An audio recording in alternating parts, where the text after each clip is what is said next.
Kelley. I am a social worker here in New York City. I've worked with family and children for years, actually. So what I'm going to talk about is something that I have observed and learned and watched with my families that I have worked with. But I'm going to start with a little story. So I was told by my parents when I was born that they looked at me and said, "Oh my God, you look like your grandfather Truman." All I needed was a cigar. Oh yeah. They even went as far as to give me his initials in honor of him, TKG, spelled out to Tikaiji, which is a name that I still go by, which is my middle name, Tika, shortened. Even now at my age, I have things that I might do or say, mannerisms, being seen at certain angles where my mom will say, "Oh my God, you look like your grandfather." "Oh, you're sounding like your grandfather right now." I kept the tradition of honoring ancestors alive as my youngest daughter is named after her father's mother, Blossom. And by her dad's account, she acts just like her. Which is funny because Grandma Bloss was dead long before my daughter was born. She's sitting in the back. Can I embarrass her? What she ran away.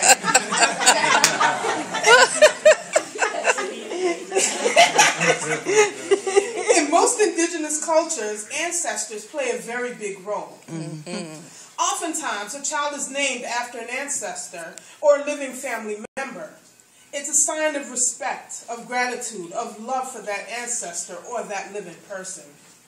Sometimes the name is passed down because the parents want to honor the ancestor or reconnect with someone living, or because the child looks just like that someone. Again, "Oh my God, you look like your..."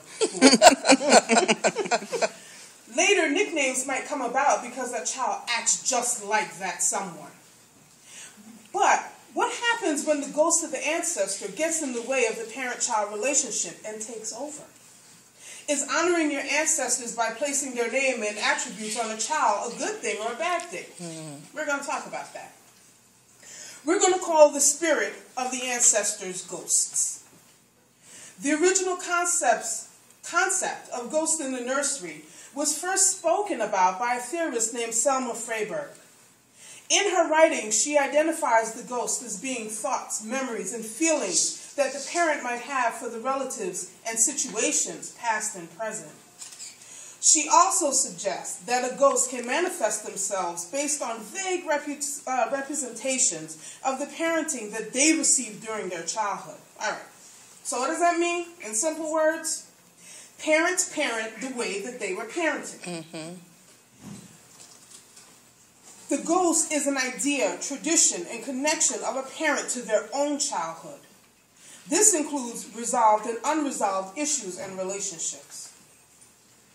Often the ghosts visit the nursery after the baby is born. Most of the time they visit after the baby is born. But sometimes the ghosts can visit during pregnancy. I'm not going to talk about that now, but just keep that in mind.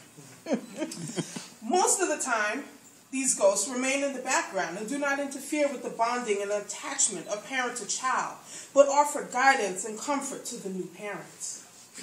However, in some cases, the ghost becomes intrusive and impacts the relationship and bonding of the family with the baby.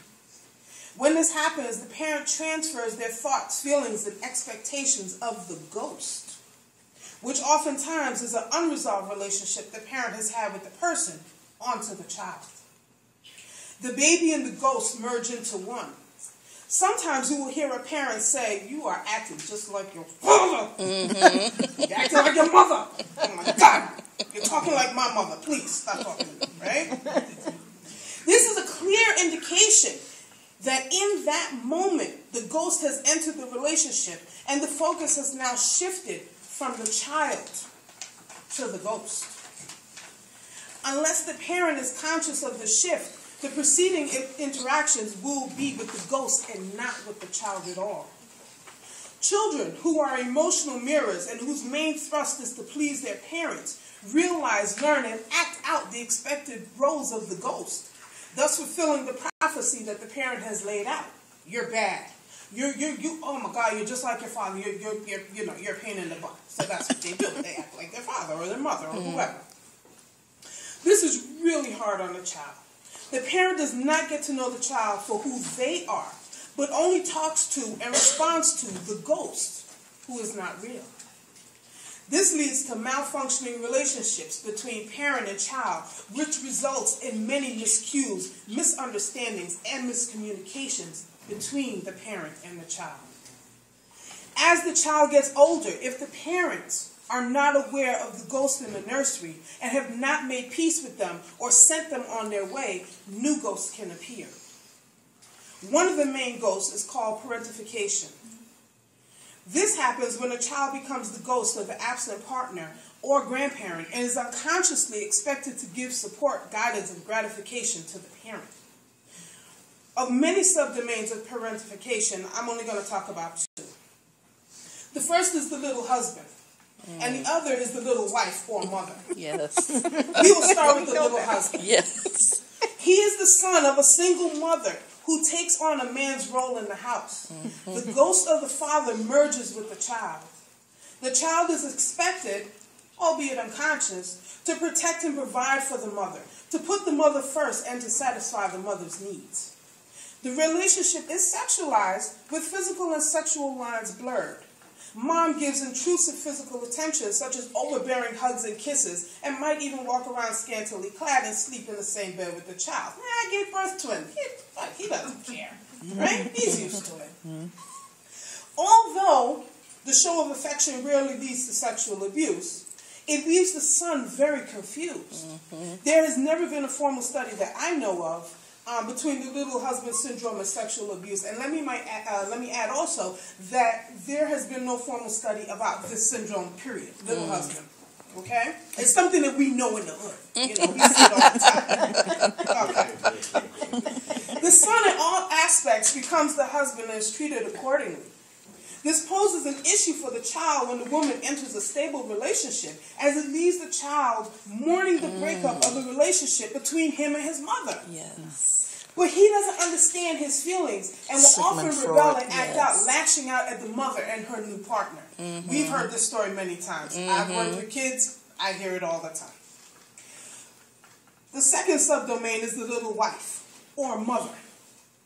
She becomes the head of the household, caring for the younger siblings, cooking, managing money, and doing laundry, and oftentimes babysitting while mama goes to hang out and get her groove back. She doesn't have to be in a single-headed household, but will become the second parent in a single-headed household, or third parent if the mother and father are there. The lines become blurred as she is told to stay in her place as a child, but is given responsibilities that are equivalent to those of the adults.